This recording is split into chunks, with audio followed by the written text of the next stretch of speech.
Deep time is the concept of geologic time. The modern philosophical concept was developed in the 18th century by Scottish geologist James Hutton (1726–1797).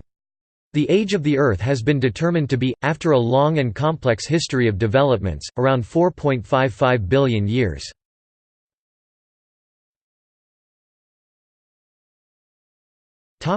Scientific concept. Hutton based his view of deep time on a form of geochemistry that had developed in Scotland and Scandinavia from the 1750s onward.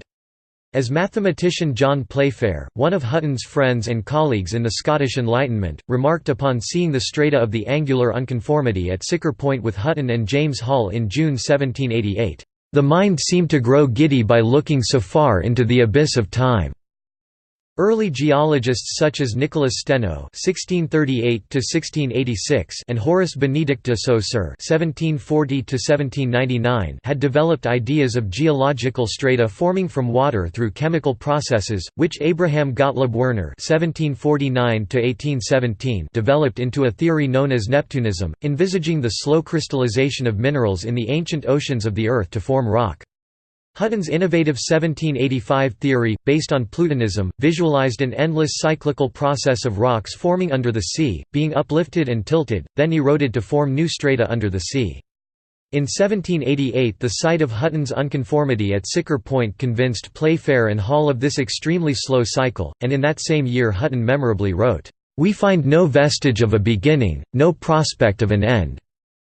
Other scientists such as Georges Cuvier (1769–1832) put forward ideas of past ages, and geologists such as Adam Sedgwick (1785–1873) incorporated Werner's ideas into concepts of catastrophism. Sedgwick inspired his university student Charles Darwin to exclaim, "What a capital hand is Sedgwick for drawing large cheques upon the bank of time!"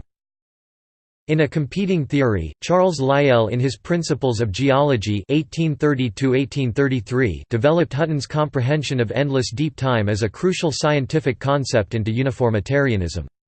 As a young naturalist and geological theorist, Darwin studied the successive volumes of Lyell's book exhaustively during the Beagle Survey voyage in the 1830s, before beginning to theorize about evolution. Physicist Gregory Benford addresses the concept in Deep Time, How Humanity Communicates Across Millennia 1999, as does paleontologist and nature editor Henry G. in Search of Deep Time, Beyond the Fossil Record to a New History of Life 2001. Stephen Jay Gould's Time's Arrow, Time's Cycle 1987 also deals in large part with the evolution of the concept. John McPhee discussed «deep time» at length with the layperson in mind in Basin and Range 1981, parts of which originally appeared in The New Yorker magazine. In Time's Arrow, Time's Cycle, Gould cited one of the metaphors McPhee used in explaining the concept of deep time. Consider the Earth's history as the old measure of the English yard, the distance from the king's nose to the tip of his outstretched hand. One stroke of a nail file on his middle finger erases human history. Concepts similar to geologic time were recognized in the 11th century by the Persian geologist and polymath Avicenna Ibn Sina, 973–1037, and by the Chinese naturalist and polymath Shen Kuo (1031–1095). The Roman Catholic theologian Thomas Berry (1914–2009) explored spiritual implications of the concept of deep time. Berry proposes that a deep understanding of the history and functioning of the evolving universe is a necessary inspiration and guide for our own effective functioning as individuals and as a species.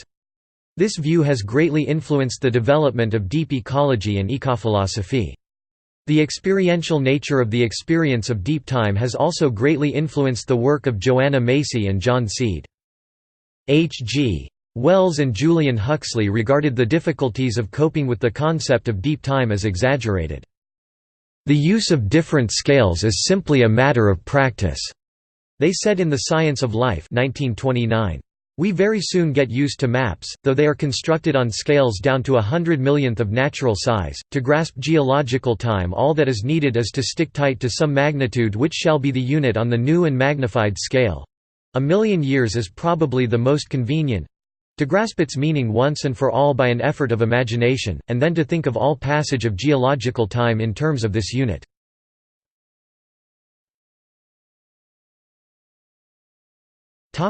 See also Footnotes